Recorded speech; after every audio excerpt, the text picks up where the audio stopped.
Hey there, I wanted to do another quick video here about crypto. I know it's been a little while and on my channels there's been a bunch of kind of different videos, but yeah, still just wanted to talk a little bit around why I think crypto is amazing. I'm a big Bitcoin guy. I do have other altcoins which do have a significant position in my account, but for me, it's really passionate about Bitcoin. So I wanted to talk about three things here, particularly around crypto that I think are really important macro themes for us to know. So the first one is that Bitcoin always does the opposite of what we're expecting. So when Bitcoin initially was $1,000 in 2017, no one thought it would go to 20K. And it did.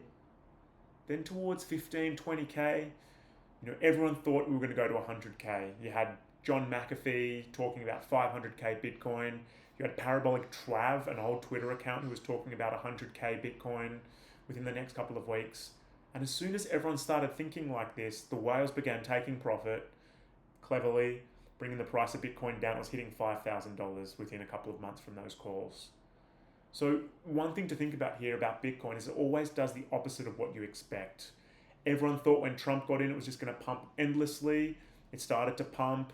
Guess what? Stopped pumping now. It's gone back to kind of slightly higher levels, and we're trying to see if it decouples a little bit from the stock market now. But always be mindful that Bitcoin generally does the opposite from what you're expecting. Now, this is important to know this because once you know that Bitcoin does the opposite from what you're expecting, you can be more prepared. When you're beginning to buy a position, it can help you to determine, what to do if price moves against you. And then if it also goes really, really well, it allows you to have this general framework when you can have a good understanding of when to take profit. But just it helps you to balance everything by knowing that Bitcoin is super unpredictable. And so when everyone is talking about it's going to be really bullish, I instantly get bearish just based off this in the short term. However, long term, I'm bullish on Bitcoin. It's just managing the day-to-day waves. Now, the second thing is the importance of denominating Bitcoin, all your alts in Bitcoin. This is the key thing. So, for example, say you buy an altcoin at $1 and it goes to $2, you've doubled your altcoin position, which is pretty amazing. However, you should be indexing this against Bitcoin because Bitcoin is the king of crypto. This is the crypto that you want to have the most of. This is going to be the one that's going to be around for the longest. So then when thinking about this, even though your altcoin's gone from $1 to $2, say during the same time Bitcoin's gone from $30,000 to $70,000, you've actually lost money or lost BTC purchasing power by having it in the alts, and you've underperformed just owning Bitcoin. This takes a while to understand, so ask ChatGPT questions about how you can actually really understand how to denominate and why you should denominate everything in Bitcoin.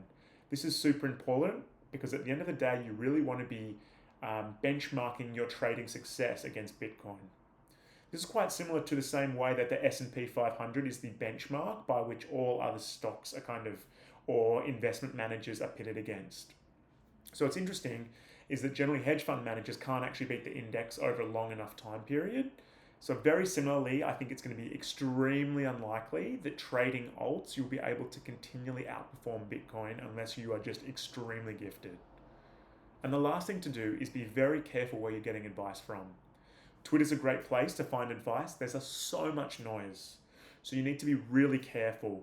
Watch people, watch how they've interacted previous bull runs, search historical tweets from them, understand what their role is. Are they a public figure? Are they doing podcasts? What's their incentive for talking about specific cryptos? Do they own a bit? Have they been gifted it? By thinking about this, you can really effectively find good ways to listen to the noise and separate the signal from the noise. So these are a few key things that I think are really important. What do you think is really important as you are, going about crypto?